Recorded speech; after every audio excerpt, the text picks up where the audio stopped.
بسم الله الرحمن الرحيم. قال الله سبحانه وتعالى في القرآن الكريم: ومن يبتغ غير الإسلام دينا فلن يقبل منه وهو في الآخرة من الخاسرين. آپ کی خدمت میں عرض کرنا چاہ رہا تھا کہ مسلم اول کون ہے؟ اہل سنت کی معتبر کتابوں میں آیا اس موضوع کی طرف اشارہ ہوا ہے یا نہیں؟ تو اس سلسلے میں گفتگو جاری تھی اور مقدمتاً آپ کی خدمت میں عرض کر رہا تھا کہ اسلام کی اہمیت اور اسلام کی ضرورت کے حوالے سے کچھ نکات آپ کی خدمت میں عرض ہوئے۔ تو آج جس نقطے کی طرف اس موضوع سے ریلیٹڈ اشارہ کرنا چاہتا ہوں وہ یہ ہے کہ دیکھیں، بس جب تک انسان اسلام کو قبول نہ کرے، اسلام کے سایہ تلے جب تک انسان زندگی نہ گزارے، وہ انسان خدا کی نگاہ میں کامیاب نہیں ہو سکتا ہے، وہ انسان ترقی نہیں چھو سکتا ہے، وہ انسان کامیابی تک نہیں پہنچ سکتا ہے، وہ انسان دنیاوی اور اخروی اعتبار سے سعادت مند نہیں ہو سکتا ہے۔ اگر انسان دارین میں دنیاوی اعتبار سے اور اخروی اعتبار سے سعادت مند ہونا چاہے، کامیاب ہونا چاہے، اپنی زندگی کو خوش دیکھنا چاہے، تو صرف اور صرف اس کے پاس جو راہ و روش ہے، اس کے پاس جو طور و طریقے ہے، اس کے پاس جو نظام ہے،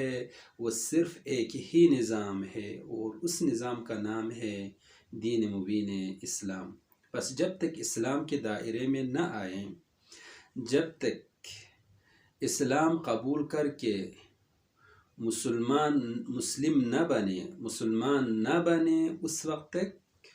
وہ انسان نجات یافتہ سعادت مند نہیں ہو سکتا ہے۔ یہ ایک مطلب۔ دوسرا مطلب یہ ہے کہ جب پیغمبر اکرم نے اسلام پیش کیا تو معاشرے کی طرف سے کیا ریئیکشن سامنے آیا، کیا عکس العمل دیکھنے میں ہمیں ملتا ہے؟ دیکھیں، ہمارے معاشرے میں آپ اپنے گھر میں دیکھیں، محلے میں دیکھیں، ملک میں دیکھیں، کسی بھی سوسائٹی میں جب کوئی شخص پروگرام پیش کرتا ہے، نظریہ جب پیش کرتا ہے، تو لوگوں کی طرف سے، معاشرے کی طرف سے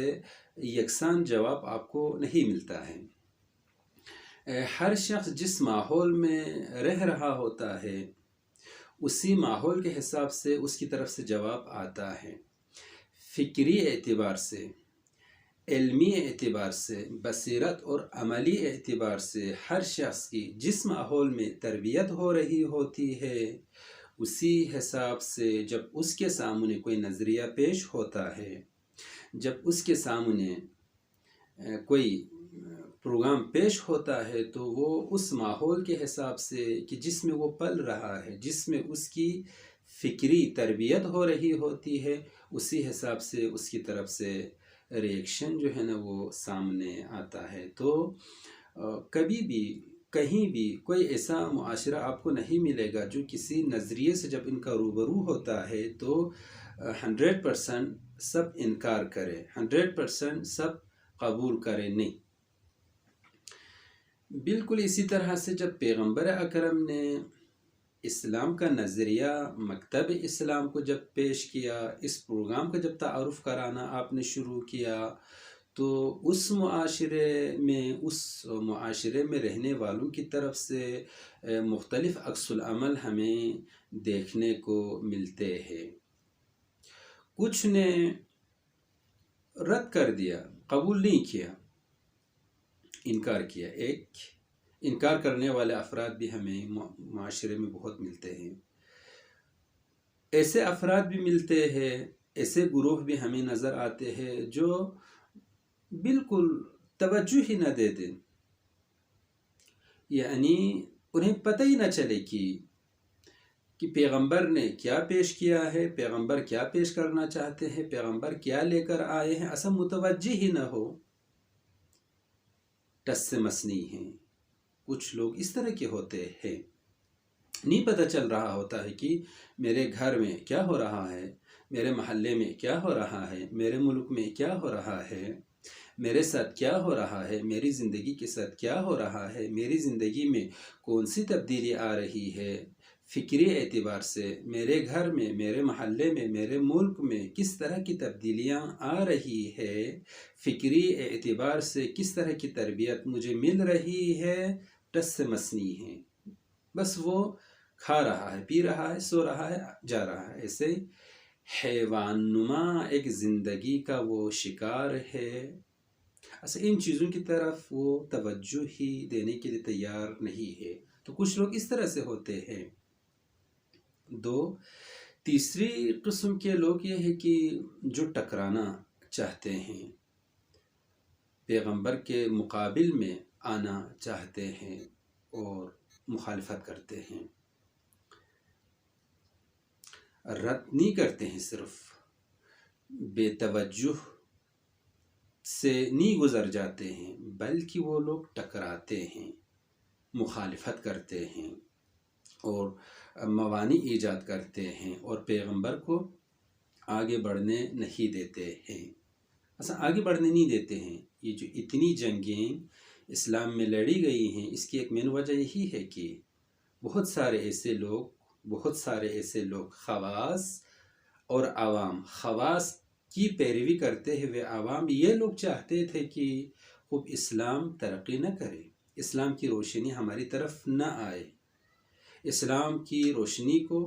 یہ لوگ روکنا چاہتے تھے، دیوار بن کر، مانع بن کر، لذا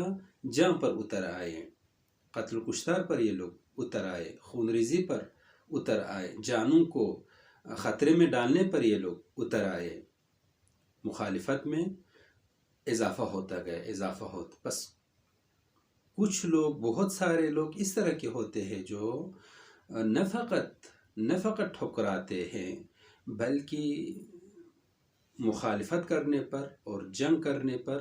اتر آتے ہیں اور جنگ کرتے ہیں تاکہ اس نظریے کو خاموش کریں۔ یہ تین۔ چوتھی قسم کے لوگ یہ ہے کہ وہ بالکل خاموشی اختیار کرتے ہیں، چپ ہو جاتے ہیں، نہ ہاں میں یہ لوگ جواب دیتے ہیں، نہ میں یہ لوگ جواب دیتے ہیں، نہ انکار کرتے ہیں، نہ اعتراف کرتے ہیں،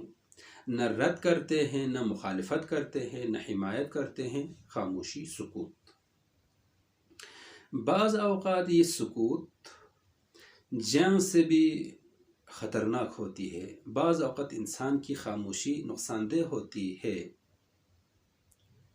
اگر جنگ کرے تو پتہ چلتا ہے کہ دشمن کون ہے، دوست کون ہے، لیکن انسان جب خاموشی اختیار کرے تو خاموشی وہ جنگ ہے، وہ محاذ ہے۔ ظاہر سے تو آپ کو یہ چیز نرم نظر آتی ہے، آرامش کے ساتھ، سکون کے ساتھ، لیکن اس کے نیچے، اس کے پیچھے ایک جنگ ہے، ایک محاذ ہے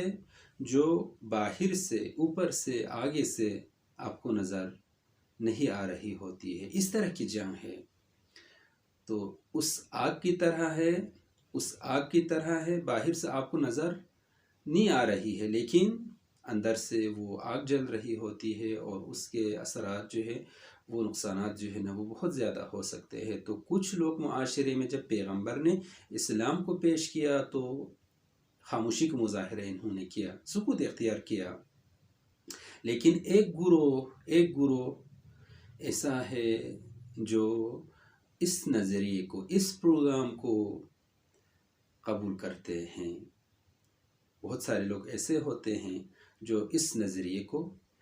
جو علمی نظریہ، فکری نظریہ، خصوصاً اسلام کے حوالے سے جو نظریہ پیغمبر اکرم نے پیش کیا تھا،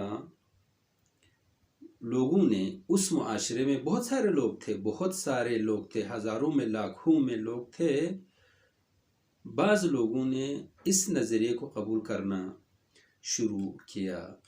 اسلام قبول کرنا شروع کیا، مسلمان بننا شروع ہوا، اسلام کے دائرے میں آنا شروع ہوا۔ انشاءاللہ مزید گفتگو جلسے آتی میں ہم آپ کی خدمت میں عرض کرتے ہیں۔